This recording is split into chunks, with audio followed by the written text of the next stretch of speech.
बिस्मिल्लाहिर्रहमानिर्रहीम व बिही नस्तईन। सवाल पैदा होता है कि क़ुरबानी किन लोगों पर वाजिब है। बहुत मरतबा ये सवाल आता ही रहता है तकरीबन। तो याद रखिए कि क़ुरबानी हर उस शख्स के ऊपर वाजिब है जो कि बालिग़ हो और साहिब निसाब हो। अगर कोई छोटा बच्चा अगर साहिब निसाब हो तो उसके ऊपर क़ुरबानी करना वाजिब नहीं है, लेकिन अगर कोई बालिग़ शख्स है, चाहे वो मर्द है या औरत है, तो उसके ऊपर क़ुरबानी करना वाजिब है। अब निसाब क्या है?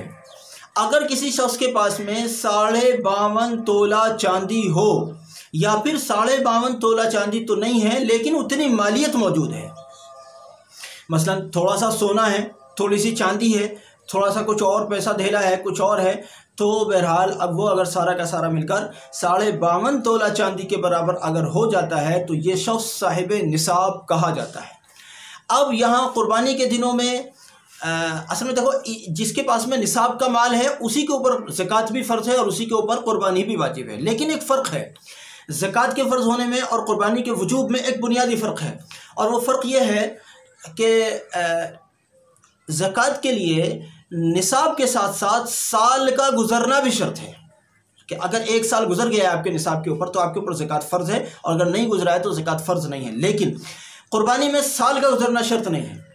अगर क़ुरबानी के अंदर क़ुरबानी के माल के ऊपर, यानी क़ुरबानी का माल आपके ऊपर आ गया है, आपके पास आ गया है, और चाहे ईद के तीसरे दिन, यानी क़ुरबानी के 3 दिन होते हैं, तो तीसरे दिन भी अगर आपके पास माल आ गया है तो उस पर एक रात गुजरना भी ज़रूरी नहीं है।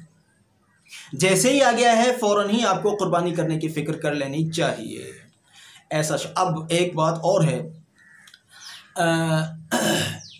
अगर बीवी साहिबा के पास जेवर है तो उसके और इतना है 52.5 तोले चांदी के बराबर है, मानिए थोड़ा सा सोना है, थोड़ी सी चांदी है, दोनों मिलकर अगर 52.5 तोले चांदी के बराबर हो जाता है तो उसके ऊपर भी क़ुरबानी करना वाजिब होगा। लोग ये तो पूछते हैं कि हम अपने मरहूमीन की तरफ से क़ुरबानी कर सकते हैं। बिल्कुल, देखो, अपने मरहूमीन की तरफ से क़ुरबानी कर सकते हैं, ठीक है, लेकिन लोग ये नहीं पूछते हैं कि हमारी बीवी के पास में निसाब के बक़द्र माल मौजूद है तो हमारी बीवी भी क़ुरबानी करे या ना करे, आया हमारी बीवी के ऊपर क़ुरबानी का करना वाजिब होगा या नहीं हो, इसको नहीं पूछते, इसको नहीं पूछते। मरहूमीन के लिए पूछते हैं।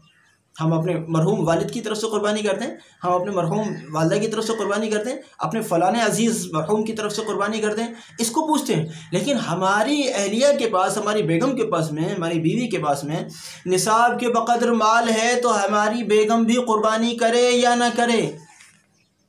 अब एक सवाल यहाँ बड़ा बुनियादी तौर पर पैदा होता है, ख़वातीन को भी ये पैदा होता है, मर्दों को भी, कि जी ख़वातीन के पास मान लीजिए जेवर तो होता है लेकिन कैश नहीं होता, और जानवर जो आएगा वो कैश के ज़रिए से आएगा।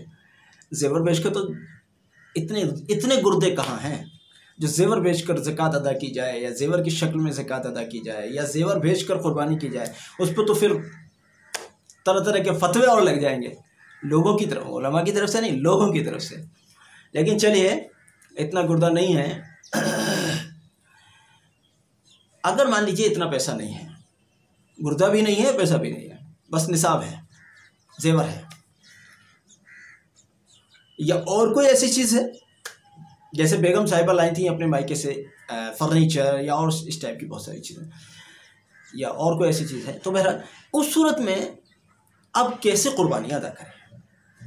इसका बड़ा आसान सा तरीक़ा ये है कि मिसाल के तौर पर क़ुरबानी हो रही है 4,000 रुपये में, मिसाल के तौर पर, तो शौहर को चाहिए 4,000 रुपये अपनी बेगम को हदिया कर दे। क्योंकि जब उनको ईद पर सूट बनाना होता है उस वक्त आप हदिया नहीं करते हैं। जब उनको कोई ज़रूरत पड़ती है, उनको इलाज मालजे की ज़रूरत पड़ती है, तब उनके ऊपर खर्च नहीं करते हैं। अगर मान लीजिए क़ुरबानी के नाम पर या ज़कात की अदायगी के नाम पर अगर कुछ पैसे आप उनको गिफ्ट कर ही देंगे तो क्या बड़ी बात हो जाएगी। उनको ये पैसे देने के बाद फिर उनकी तश्कील कर लें, बेगम ये 4,000 रुपये मैंने तुम्हें दिए हैं, इन 4,000 रुपये से तुम क़ुरबानी कर लो अपनी। इस तरह से उनकी ये टेंशन भी ख़त्म कि क्या जेवर बेचूं या क्या करूं, और उनकी क़ुरबानी भी अदा हो गई, उनकी क़ुरबानी भी। लेकिन अगर बिलफ़र्ज़ अगर बेगम साहिबा के पास में पहले ही से कैश भी है तो फिर वो इसका इंतज़ार न करें कि मैं तो शौहर के ही ऊपर बोझ हूँ, बस शौहर ही के ऊपर हूँ मैं तो, और शौहर अगर पैसे देंगे तो मैं कुर्बानी करूँगी वरना नहीं करूँगी, शौहर पैसे देंगे तो ज़कात दूँगी वरना नहीं। नहीं भाई, बिल्कुल ऐसा नहीं है। अगर अल्लाह ने आपको दे रखा तो अपने पैसों में से दीजिए, अगर आपके पास नहीं है तो फिर शौहर को चाहिए। इस तरह से आपकी मदद करते हुए, आपको गिफ्ट देते हुए, आपको हदिया देते हुए आपकी तशकील करें कि बेगम इससे आप, इस पैसे से आप ज़कात अदा करो या इस पैसे से आप कुर्बानी अदा करो। ये एक तरीक़ा हो सकता है। बहरहाल ये हमारी चौथी क्लिप है कुर्बानी से मुताल्लिक़। इंशाअल्लाह बहुत जल्द अगली क्लिप के साथ फिर मुलाकात होगी। जज़ाकुमुल्लाह, अस्सलामु अलैकुम।